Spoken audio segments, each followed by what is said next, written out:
আসসালামু আলাইকুম প্রিয় দর্শক, আজ আপনাদের সাথে শেয়ার করছি বাচ্চাদের জন্য 5টি উচ্চ হাই প্রোটিনযুক্ত খাবার।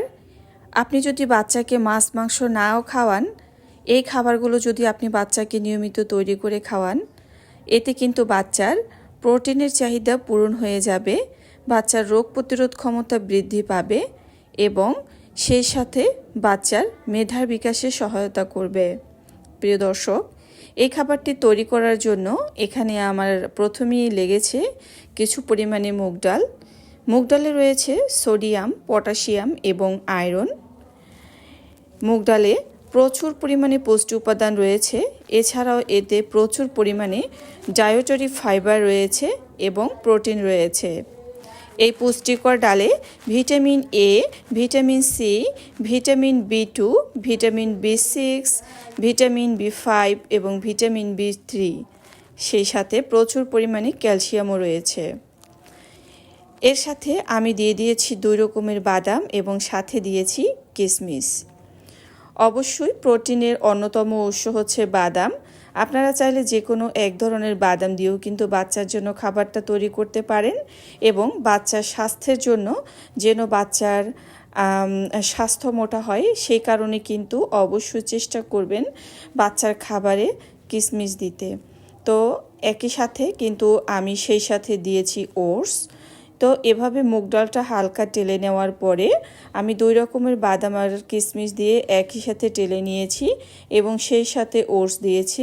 আমি খুব ভালোভাবে ড্রাই করে এগুলোকে ভেজে নিয়েছি। ভাজার সময় খুব সুন্দর একটা ফ্লেভার ছড়িয়েছে। তো যাই হোক, এই পর্যায়ে কিন্তু আমি যে উপকরণগুলো নিয়েছি এগুলো একটু ব্লেন্ডারের সাহায্যে পুরোগুলো একটা পাউডার তৈরি করে নিয়েছি। তো পাউডার তৈরি করার পরে এখানে আমি চুলার আঁচ একেবারেই অফ রেখেছি, মূলত চুলাটা বন্ধ রেখেছি। এরপরে আমার বাচ্চা যেই পরিমাণে খাবে ঠিক সেই পরিমাণে নিয়ে কিন্তু আমি ঠান্ডা পানি দিয়ে খাবারটা খুব ভালোভাবে মিশিয়ে নিয়েছি। আপনি অবশ্যই চেষ্টা করবেন আলাদা বাটিতে করে নিয়ে বা এভাবে কড়াইয়ে রেখে খাবারটা পানি দিয়ে গুলিয়ে নেবার। তো কিছু সময় পর দেখবেন আপনার যে উপকরণগুলো পানি একেবারে চুষে নেয়। তো এভাবে আবারও যখন এগুলো কিছু সময় ভিজবে, যদি ভিজিয়ে একটু সময় রাখা হয় সেক্ষেত্রে এটা কিন্তু আরও পারফেক্ট হয় বাচ্চাদের খাবারের জন্য। তো আমি কিন্তু আরও পর্যাপ্ত পরিমাণে পানি দিয়েছি। পানিটা ব্যবহারের কোনো নির্দিষ্ট পরিমাপ নেই, আপনি রান্না করলেই বুঝে যাবেন যে এটাতে কতটুকু পরিমাণ পানির দরকার রয়েছে। তো যথেষ্ট পরিমাণে পানি দিয়েই কিন্তু রান্নাটা করে নিতে হবে। আপনারা চাইলে ওটসের পরিবর্তে এখানে কিন্তু সাবুদানাও ব্যবহার করতে পারেন বা চিড়া দিয়েও কিন্তু রান্নাটা তৈরি করতে পারবেন। তো ওটসে কিন্তু আমরা সকলেই জানি প্রচুর পরিমাণে ফাইবার রয়েছে, যেটা কিনা বাচ্চার দীর্ঘ সময় পেট ভরা রাখতে সাহায্য করে। সেই সাথে ওটস হজম শক্তি বৃদ্ধি করে, পুষ্টিগুণে ভরপুর, ত্বকের স্বাস্থ্যের জন্য খুবই উপকারী, শরীরের শক্তি বৃদ্ধি করতে সহায়তা করে। এটাতে প্রচুর পরিমাণে অ্যান্টিঅক্সিডেন্ট হিসাবে কাজ করে। মিষ্টি স্বাদের জন্য তো তালমিশ্রি ব্যবহার করেছি এবং সামান্য স্বাদের জন্য একটু লবণও ব্যবহার করেছি। যে সকল বাচ্চা লবণ খায় না, অবশ্যই 1 বছরের আগে কিন্তু বাচ্চার খাবারে লবণ দেওয়া যাবে না। তো অবশ্যই চেষ্টা করবেন 1 বছরের কম বয়সী বাচ্চাদেরকে লবণ ছাড়া খাবার খাওয়াতে। তো এভাবে মিষ্টি স্বাদের জন্য তাল মিষ্টি আমি ব্যবহার করেছি। আপনারা চাইলে খেজুর দিয়েও মিষ্টি স্বাদটা তৈরি করে নিতে পারেন। প্রোটিনের অন্যতম উৎস হচ্ছে একটা ডিম। তো এখানে কিন্তু আমি একটা মুরগির ডিম ব্যবহার করেছি, একদম ডিমের যে সাদা অংশ সহ। আপনি যদি বাচ্চাকে 7-8 মাসে এই খাবারটা তৈরি করে খাওয়ান সেক্ষেত্রে অবশ্যই ডিমের কুসুমের অংশটুকু নেবেন, ডিমের যে সাদা অংশ রয়েছে সেটা দিতে যাবেন না। এতে বাচ্চার যেহেতু ডিমের সাদা অংশে অ্যালবুমিন রয়েছে, তো এতে দেখা যায় কি বাচ্চার পেট ব্যথা হতে পারে বা ডায়রিয়ার মতো সমস্যা হতে পারে। তো এই কারণে আর কি মূলত বলা যে 7-8 মাসের বাচ্চাকে পুরো একটা ডিম প্রথমে না খাওয়ানোই ভালো। হ্যাঁ, যদি আপনার বাচ্চা খেতে খেতে অভ্যস্ত হয়ে যায় সেক্ষেত্রে আপনি দিতেই পারেন।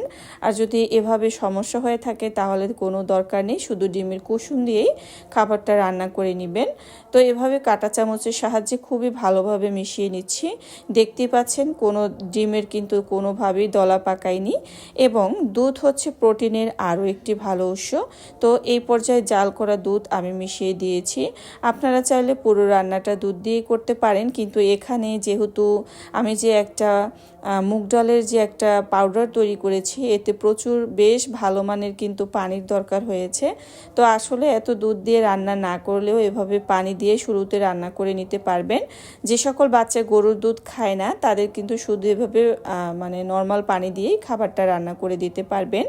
এবং বাচ্চার স্মৃতিশক্তির জন্য, বাচ্চার ওজন বৃদ্ধির জন্য কিন্তু আরও একটি ভালো মানের উৎস, সেটা হচ্ছে ঘি।